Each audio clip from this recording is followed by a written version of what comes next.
Jennifer de Témamont, bienvenue au Media Box. Dans votre rapport, vous dites que c'est dans l'entrée de chaque pays pour coopérer, pour garantir une équité mondiale dans l'accès au vaccin contre le COVID-19. C'est possible? Comment peut-on achever ça? Je pense que la solidarité internationale au niveau de la vaccination est indispensable. On l'a bien vu, les faits nous l'ont prouvé, la pandémie, elle ne s'arrête pas aux frontières. On le revoit d'ailleurs avec les nouveaux variants qui se propagent de manière assez inquiétante. Donc penser qu'on pourrait se contenter de vacciner dans un pays et ne pas vacciner dans les autres, c'est un non-sens en termes épidémiologiques. Ça serait complètement contre-productif. Donc il faut vraiment réussir à faire jouer cette solidarité internationale.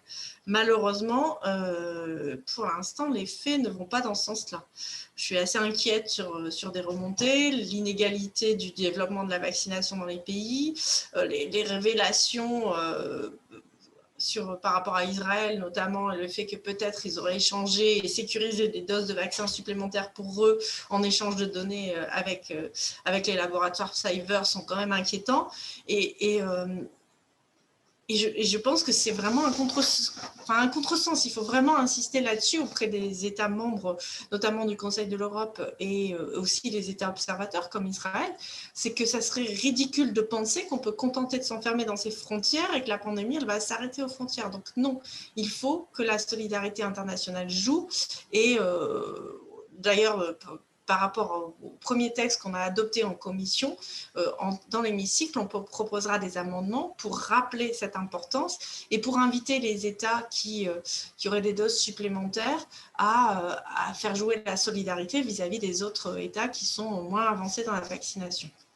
Comme écrit dans le rapport, il y a une certaine lassitude en fait de la pandémie, en anglais, pandemic fatigue.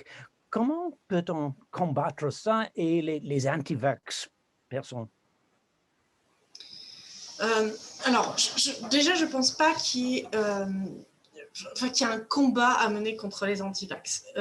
Moi, je suis très inquiète dans la gestion de la pandémie par rapport aux atteintes potentielles à la liberté.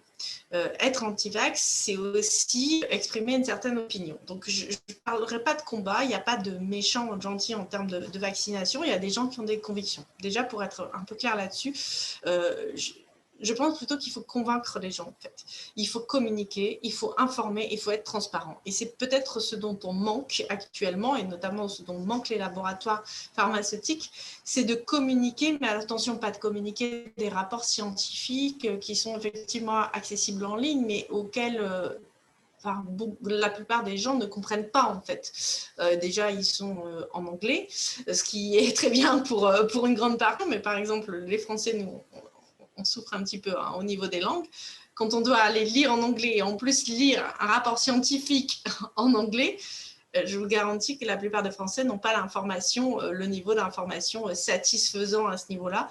Donc il y a un effort de vulgarisation à faire aussi, parce que pour faire comprendre quelque chose, pour faire accepter quelque chose, il faut parler, communiquer, être transparent au maximum. Est-ce qu'il y a un rôle pour l'Assemblée parlementaire du Conseil de l'Europe en assurer que les vaccins sont disponibles pas seulement pour les pays riches?